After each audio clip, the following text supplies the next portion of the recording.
Sa tagal na rin natin nagsasama at nag-aaral ng salita ng Diyos, marahil napapansin nyo yung talatang Proverbs 1:10 na madalas natin binabanggit bilang paalala sa lahat sa atin. Whether you are in uniform or mga civilian, whether bata, young people, or even adult, ang sabi ng talata, anak ko, kung ikaw ay hikayatin ng mga makasalanan, ibig sabihin, when you are being enticed to do wicked things, pa ikay inaakit, magkasala, gumawa ng mali, ang sabi ng Biblia, huwag mong payagan. Ang tao po ay napapasama, napapariwara ang buhay dahil pinayagan niya at hinayaan niya na siya ay mapahamak. Ang sinabi rin po ng 1 Corinto 15:33, huwag kayong padaya.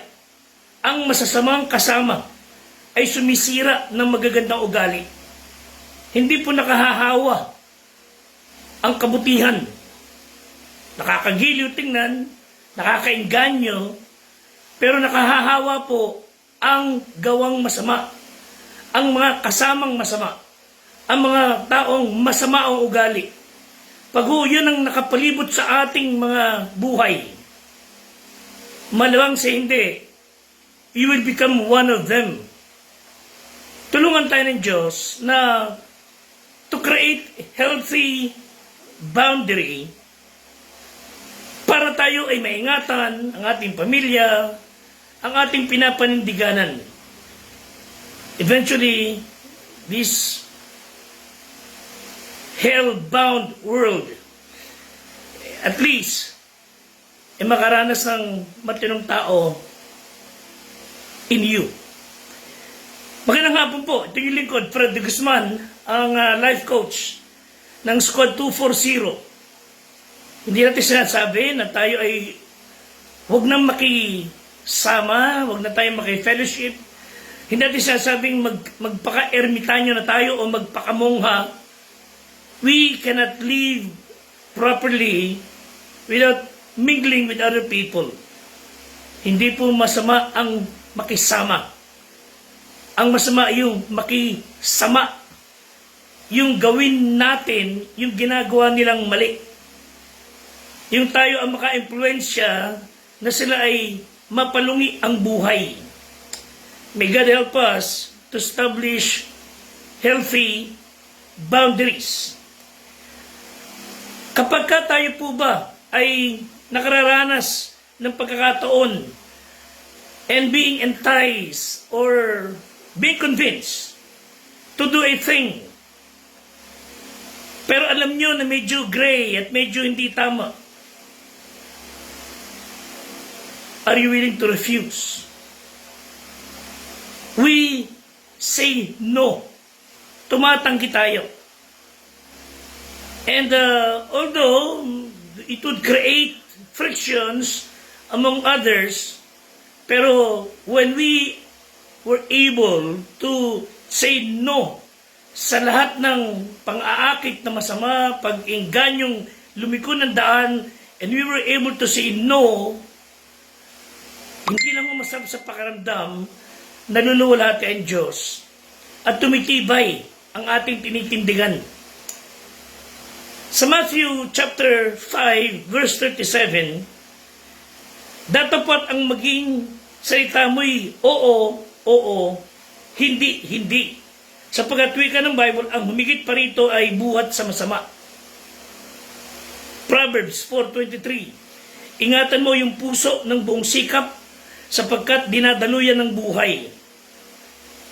So, we should be determined to say no sa mga bagay na dapat sabihan and say yes kung talagang pwede naman gawin at hindi nakakasama.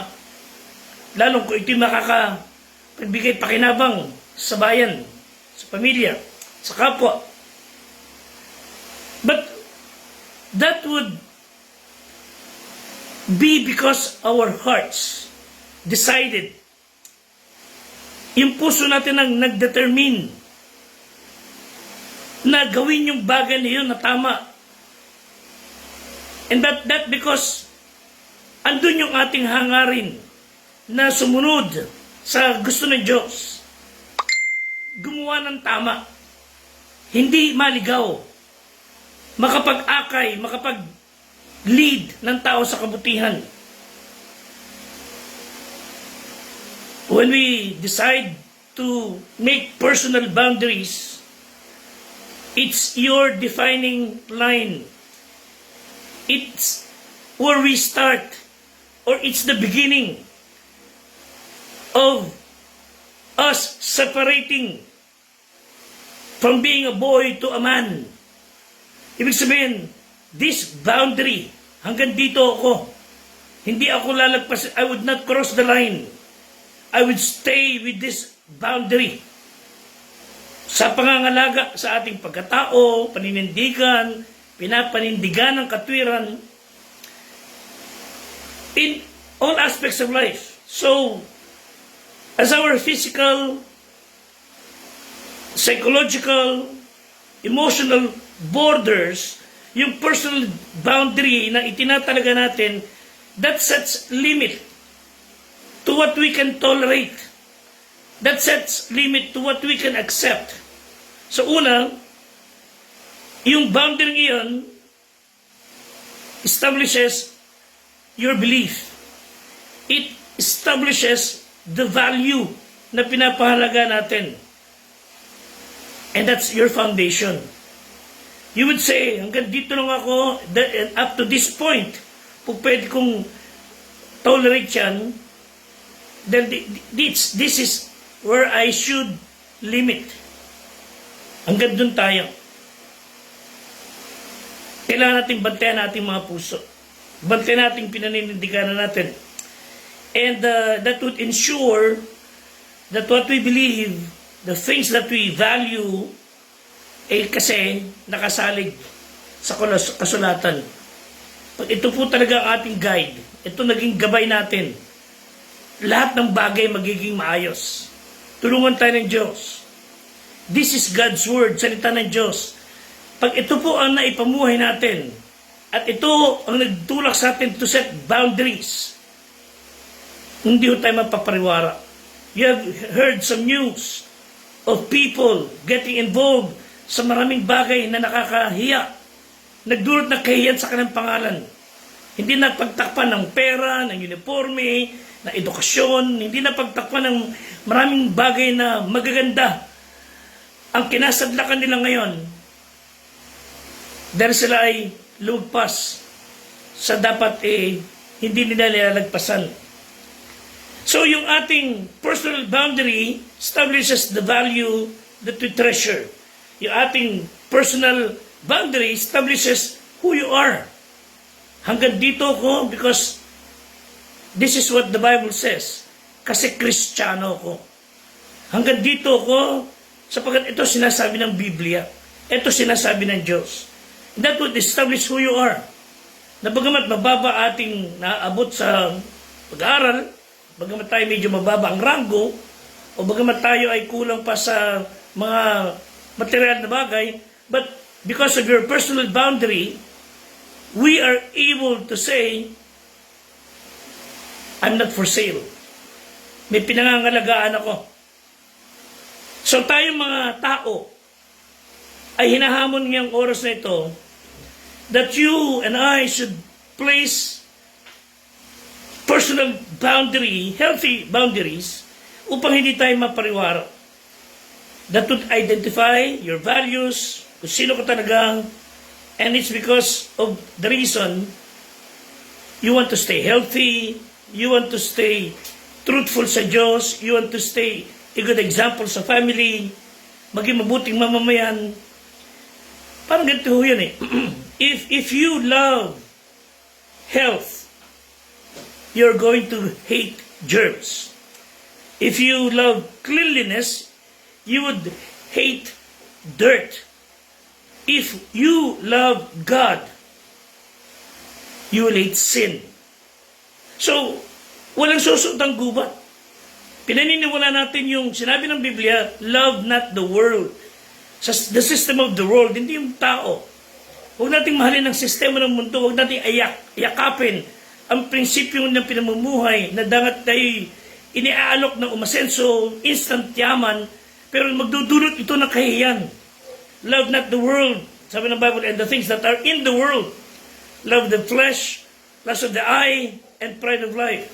So, bakit ayaw ng Diyos na tayo ay mabahiran ng kamunduhan? Because the character of the world is sinful. Sobrang panghikayat ito na walang gagawin sa iyo kundi sirain ang iyong kinabukasan. Secondly, because of the corruption of the world. Ano ginagawa niya? Ano ginagawa ng mundo? It would always entice you, tempt us to sin.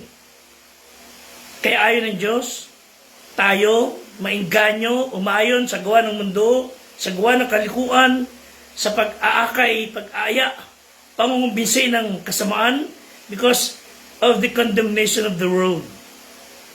Ano ibig sabihin? This world and the system of the world is already condemned. Papunta na ho sa impyerno. Salamat na sa Diyos sapagkat naiingatan pa niya itong mundong ito dahil nariyan pa ang mga Kristiyano. But when the saints will be taken out, ang mundong ito ay para kang nakakitang lobo na binitiwan at kumaripas patungo sa kapahamakan. Tulungan tayo ng Diyos na maging aware sa mga pangangailangan, sa mga expectations, and how we communicate with others.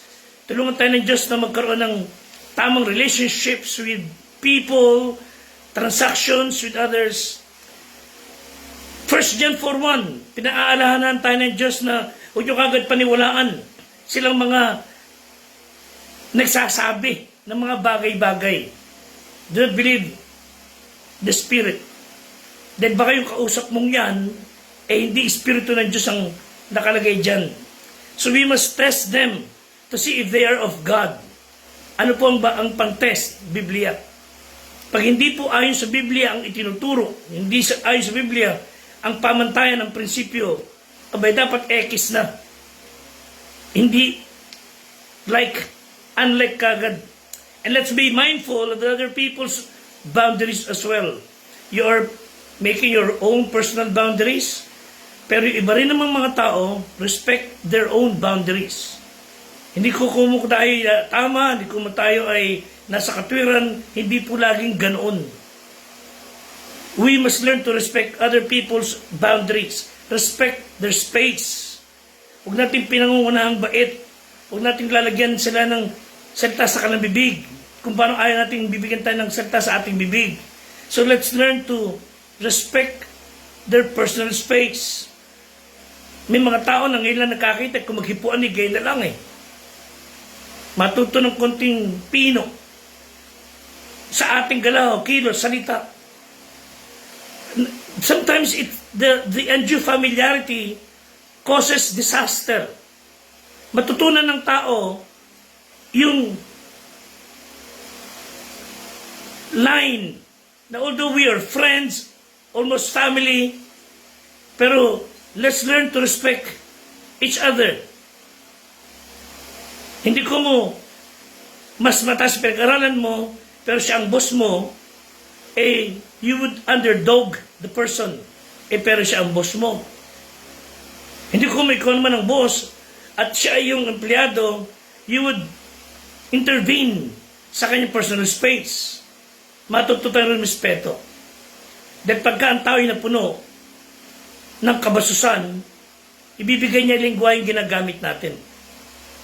May mga tao nabibilao ko na sa biyaya ng Diyos, lahat ng pagpapala ng Panginoon sa kanya, never once nagpakita siya ng gratefulness sa Diyos. Pag naituwid, lampastanganin pa niya ang tao. Lampastanganin pa niya Diyos. Lord, have mercy.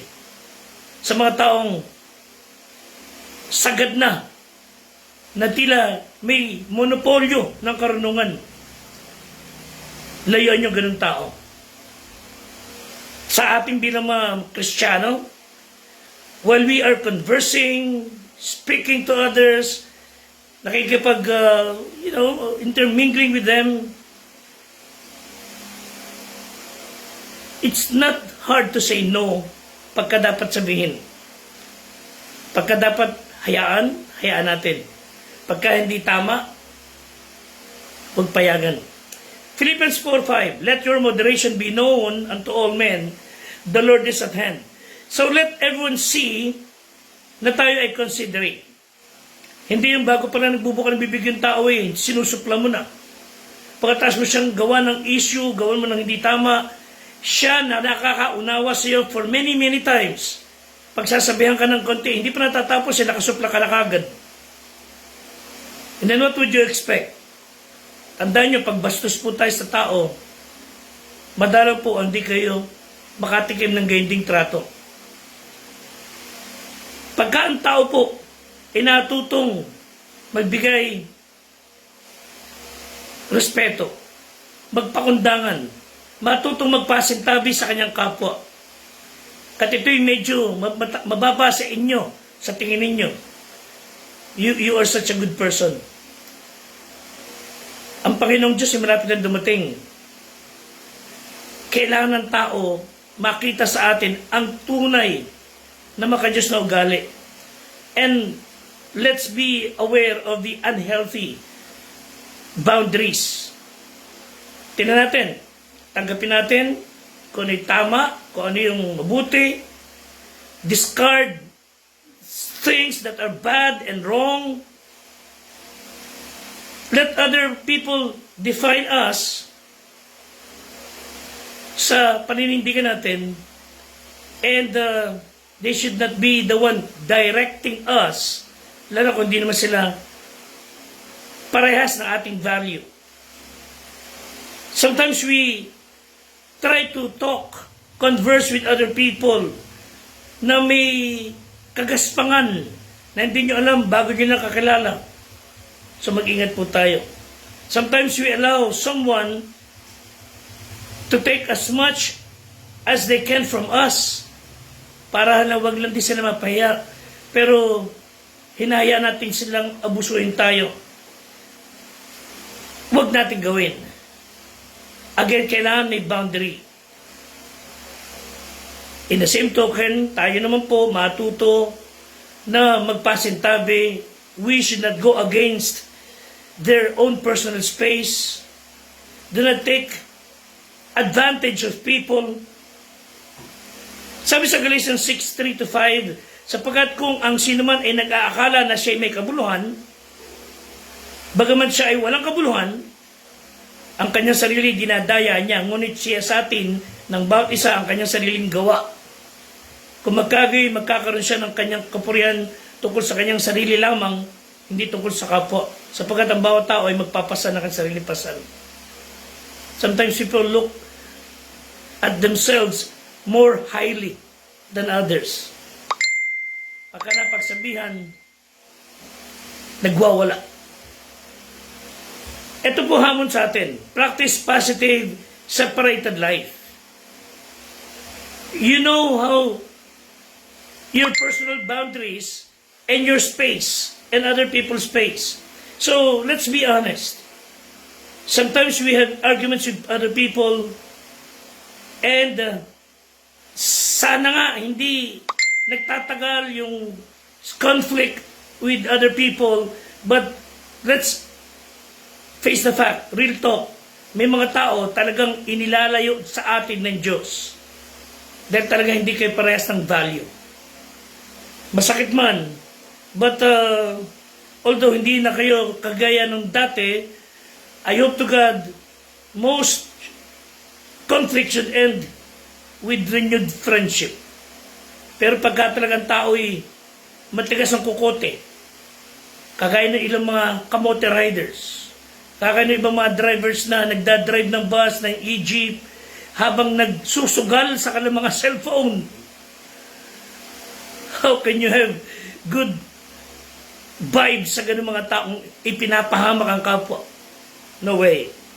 So let me give you some instances. For example, when you are in a disagreement with others, try to work hard to see yung point of view naman yung isang tao. Pakinggan yung sinasabi ng isang tao. Hindi yung bago pa rin bubuka ng bibig, nakasinghal ka na kagad. Bago pa lang sila bubuka ng bibig, nakaangil kayo kagad. Huwag ganun. Dahil pag ganun din ang ginawa sa atin, baka magalit tayo. So when you are in a disagreement, try to listen to the other person. Kaya nga dalawa tenga natin eh. At isang bibig. You listen more and talk less. Of course, may guide ka, yung paninindigan mo. So, in having a disagreement with others, let's keep the three main ingredients of your stand. There should be honesty, fairness, humility. There are people na winalangya na kayo, sinalbahe na kayo. And yet wala sila nadinig na masama mula sa inyo, pinaraan nyo. And you try to even reconcile, lagyan ng solusyon. And then that person, so stupid, babastusin pa kayo. So what he or she would expect, aba, hindi magiging maganda. So the full package of handling conflict should have honesty, fairness, humility. Manatili po tayo sa ganon. Pero you just cannot get rid of some people na talagang wala sa hulog ang kaisipan. So none of us should have that yung confidence na laging andyan yan. Kaya lagi tayong remind natin sarili natin. So, when in disagreement with others, try to maintain honesty, objectivity or fairness, and humility. When both sides have validity, may point parehas sa magkabilang panig, try to compromise. Hindi ko sinabing gumawa kayo ng masama. Nung pinakita na ating mga magulang na mga istrikto, alam natin na pag-isipan pa ng mag-compromise, umaati ka mong paluan ang aabuti natin. Ba't ang sinasabi po natin, hindi ka mag-give in sa mali, but when you have both sides may valid reason, try to meet halfway. Yun ang ibig sabihin. And huwag tayo yung talagang tumatanggi kagad. Let's try to negotiate towards resolution ng mga bagay. Hindi yung nakaangil kayo kagad. Patayong pitbull. Try to look for ways to solve any conflict. Alamin ang problema, then solve. Thirdly, when the conflict persists, talagang nagpapatuloy ang iringan at disagreements or conflict, instead of walking out, try to work it out. Kung talagang merong pusong matuwid ang isa't isa, lalo na kayong kausap ko, you would not walk out. Pero anong magagawa mo kung yung stupidong nagsisilayas at nagwawalwal ng buhay, wala ka na magagawa ron. But when conflict persists, wala tayong choice kundi try to solve it in a different way. And it's some of the hardest work you will do is to maintain your spirit ng kaamuan at tumasa sa Diyos na bigyan kayo ng gabay. Although it's the hardest thing, it's almost the most rewarding na pag hindi mo iniwan ang usap, sinikap niyong i-resolve, may biyaya. Fourthly, when it cannot be resolved, may mga bagay na hindi ma-resolve, graciously agree to disagree. Talagang ganon. Paul and Barnabas, yun ang nangyari. Hindi sila nagsama, kaya sinama ni Paul si Silas, sinama ni Barnabas yung pamangkin niya, but never, mababasa niyo, Paul takes a shot at Barnabas. Na binanatan niya ng binanatan ito. Ng pailadyo, kung tawagin. Ng pawalang kwenta. Binatikos na wala sa lugar, no. Hindi ka naman nakakita sa Bible na si Barnabas naman ay naghihimod ng kanyang sugat. Then nakapagbangayan, nakapagbangasan siya kay Paul, no. Then matitino ng mga tao to, we cannot agree with each other. So, nagsettle sila. Graciously agree to disagree. We have no choice, Brad. Giwalay muna tayo. So, sadly, ang mga hindi mananampalataya, yan magagaling. Magkalat, manira, magsalita ng mga bagay na to lift them up, sila naninira ng mga tao. Na alam nila mismo, yung sinisira nila ang nasa katwiran. By the way, you kept on throwing mud, putik sa mga tao, you kept on throwing mud sa mga, pwede mo, akala mo, magtataas yan, oh. If you kept on throwing mud, ikaw ang lumulubog, kinukuha mo yung lupong tinutuntungan mo. So honestly, not all separations lead to bad endings. Sometimes, hinayaan ng Diyos, hahayaan ng Diyos na alisin kayo sa bad company. Alisin sa inyo ang mga taong hindi karapat-dapat nyo kasamahan. Some of the greatest seminaries ay ipinanganak after a crucible conflict with other people. Maraming mga churches, Christian churches ngayon, ang pinagpapala ng Panginoon dahil inalis sila sa magulong mga kasama. And it's never too late to start moving on. Baka nangyari yung conflict. Sabi ng isa, let them split and let's see what's in the inside. Sabi ni Philip Melanchthon, in essentials, unity. In non-essentials, liberty. In all things, charity. So, we are not to be isolated, but insulated, sabi ni Van Savner. At sabi niya, moving in the midst of evil, at time choice, we are in this evil world, but we should not be touched by it. We should be untouched. Sabi ng Panginoon sa Bible, siya ay holy, harmless, undefiled. He is separated from sinners. Hebrews 7:26. And yet, at the same time, he was a friend of a tax collector, friend of sinners. Luke 7:34. So in short, let me close with this. Let's be a thermostat, not a thermometer. Ibig sabihin, ang thermostat, pinipihito yan to dictate ang temperature ng paligid. While ang thermometer, siya nagdidikta.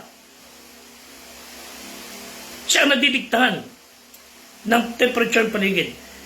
In short, let's be the one leading people in doing good works.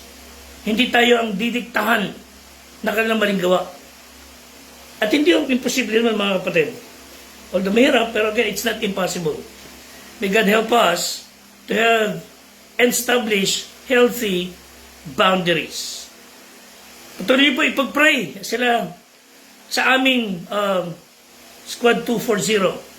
Patrolman Tyrone Espinosa, Patrolman Reginald de la Cruz, Patrolman Francis Lloyd Ligardo, Police Corporal Jodrick Benedictus, Police Staff Sergeant Adio Burgess, Police Master Sergeant Fernando Datig, Police Master Sergeant Rudolph Cesar Ramos, Police Master Sergeant Ryan Garcia, Police Senior Master Sergeant Wilray Guillermo, of course, ang aming squad leader na si Police Executive Master Sergeant Sir Joseph Aquino. Pray for them as they serve our country, community, at salamat po sa inyo lahat. God bless us all. Stay safe. God give you peace. Until next time, salamat po.